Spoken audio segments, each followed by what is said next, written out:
haven't made a video in a long time, so I figured I'd try to document this drop off of the car. I got everything strapped down last night and headed out to Victor's place in Rhode Island. It's about an hour and a half away. I'm a little nervous about how the car is strapped down. I think it's pretty good, but like when you have a hard surface that you're strapping to, things bounce around a lot, so we'll see how it goes.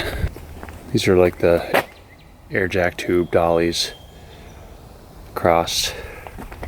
The wheel casters are locked for whatever that's worth. The biggest problem is going to be conveying all these little subtleties about how things go with photos and stuff to Victor, because in this situation you can't match the amount of research. Like, I could never pay Victor to do hundreds of hours of research into how things look, right? So how do I convey what I learned to him in photos or something, and what's important and what's not? That'll be the big challenge. So I'm on my way now to Victor's place in Rhode Island. It's about an hour drive. I was just thinking back to how long it's been since I dropped the car off. It's been 9 months. So I had the car for 9 months. I have done some work on some things, you know, not related to the chassis because I haven't had it, but I've done other things. Got a little bit done. Just so funny how patient you need to be with stuff like this. If you want to get it done right, you really can't be in a rush. I just can't imagine being my own customer right now, waiting 9 months, just a delay, nothing happening. Of course, the last month's been busy. He's been working on it for like a month. He said a little over 100 hours on top of my 200. I think 200 plus, really. But it's been a long road. Looking forward to seeing it.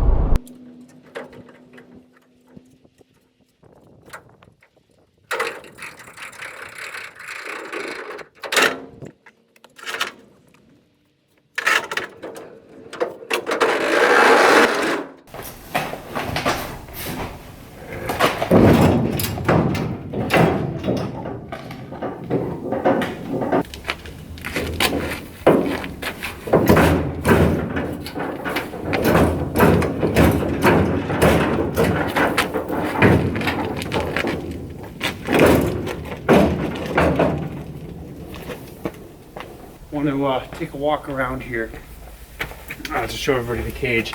This actually comes at a great time because the cage has just been approved by Custom Cages, which means they are sending the documentation for the MSA stamp, and the MSA is Motorsport UK, and that's a big deal because that gives this project a lot of validation, and it gives Victor and I a really good feeling of success here with this roll cage, and it's really the first thing on the next step to FIA approval, which will hopefully happen when this car is all done. And all these steps add legitimacy, value, and usability, really, about where you can use the car. So let's get into it a little bit. This is a Custom Cages T45 cage. This kit came from the UK. It's the second kit for this car that I've bought from them, and the third kit in my lifetime that I've bought from them. I bought a cage for the Evo Hill Climber from Custom Cages a long time ago. Victor probably actually worked on it for only 3 weeks, I think, in the end, because he kept having some more VIP customers than me. I know it's hard to imagine, but he's a friend of mine, and I know that patience on my end would get the best work possible, and he certainly delivered the best work possible. Why don't we start at the front here? So to achieve this later style cage, and for simplicity's sake, I'll say early and later. Early would have been Group A days. Group A was like a pro drive car. It had normal wheel arches. It had no strut top alterations in the beginning. It did have some penetrations there. It did have some other features that this car had. Of course, this is an evolution of that earlier car. What we've done here is we've cut the wheel arch here and here. This is new metal, this piece. This piece is new metal across the top. This is new. The old top was cut out. And this was raised. You can see the strut top is actually the same height as standard. That has not changed. What has is the wheel arch. Typically there's like a couple more inches in here.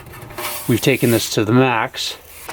On the outside, this piece here, which adds some structure to the strut top and the front suspension, typically carries over further. We've cut that off.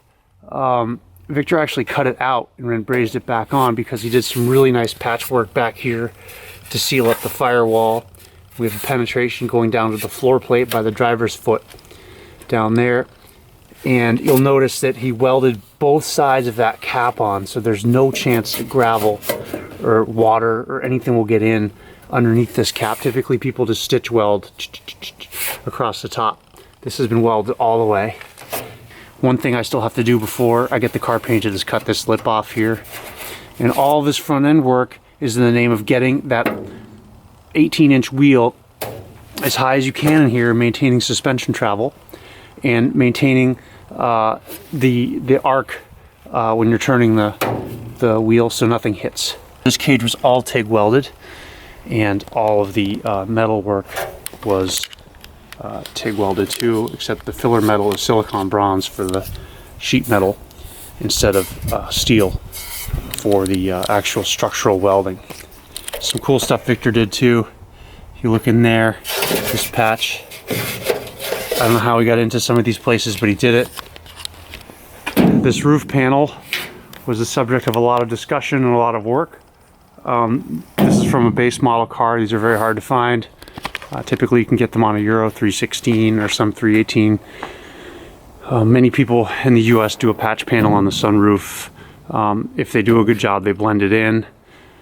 That can look okay. I wasn't totally satisfied with that, so we made sure that we went all the way. Up front here, this is a Group A support for the column that trickled down all the way through all the years. This is a future seat mount that I am going to work on today. Nice junctures. I mean, these are so beautiful. Some of these are so complicated. Another thing with the roof, so he brazed this beam back on.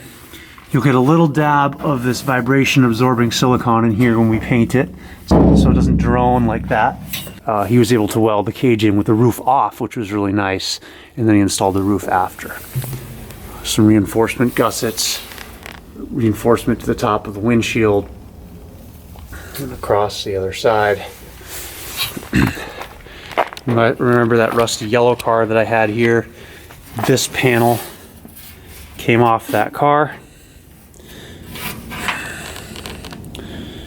as well as the other side. The yellow car was actually a red car, which is why that's red. And again, seamless transition through here. I have a little more work to do when we're patching. We'll get to that in a second. B-pillar reinforcement.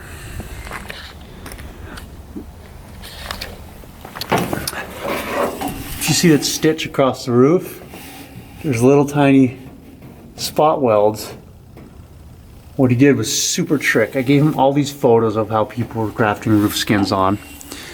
He did it underneath this, so you can't see. It's stitch welded or spot welded to this trim attachment, which is part of the back piece, which is the C-pillar extension. So it's all hidden, and then the plastic trim piece snaps on the top. You'd never know. A guy whose instruction I took on how to do this job did little seam welds here across to this piece also, but Victor went under it and then pinched it together with some welds, some spot welds. So I thought that was super trick. Very clean way to do it. Strut tower or shock tower for the rear. These are reinforcements that come with the cage. I have an adapter that runs it up to a uniball because my rear suspension is a uniball that sits above. This is a diff pickup here. So the diff instead of using bolts, it uses studs. They go through the floor, through the cage. It really hooks the diff up really well. And these are hardened studs from Vink. True DTM cars were able to get panels from the factory, pulled from the production line before these holes were put in, which is super cool. If you look at the factory cars, they're smooth. So if you want to replicate that, there's 2 support strips here, 1 here. You have to drill out the spot welds. I haven't smoothed those out that yet, you can see. Take them off, and you're left with all these other holes here that need to be filled, because if you have your fuel cell in the trunk, an accident water can splash into the gas can splash into the cabin. So all these little guys need to be plugged up. You can see I've started. This is silicone bronze. It's perfectly smooth. Again, smooth. We're getting there. This is like finish in the middle, kind of like that's the piece, and this is on an arc, so I'm like tacking, arcing it, and then going around. And then this side I've done. I just haven't ground off the extra silicone bronze. So this is like an hour and a half of work. Probably another 3 hours to go here till that's done. So what's left? Put this in. My buddy Jason lent me a seat so I can fit that up and make sure that's in the right spot. This piece here, people typically just put the screws through the floor with nuts on the other side. I'm going to do weld nuts, so that needs to be fit up. This pedal is just mounted in here. I want to mount all the pedals in the steering column and make sure everything fits before this gets painted. There's the breaker switch panel here. You see all those breakers lined up on the touring car. I drilled pilot holes. It needs slightly larger ones and weld nuts, so that needs to get done. Just tons of little fit things here. The guy who had the car before me cut the gas pedal off because he had a floor mounted one, so I need to put the gas pedal pivots back on. I made these big casters. I thought they'd be way better. They do roll smoother, but they don't change direction very well. So that's the big roll cage update. I probably have some more updates to make soon. Thanks for tuning in, and until next time, we'll talk about some parts. I want to talk about kind of the clouds a little bit. 2 years away. I don't think this thing's going to be ready. And really, if it was, I don't think I would use it because I won't have much seat time in it. So, need to figure something out for that. Thanks for watching.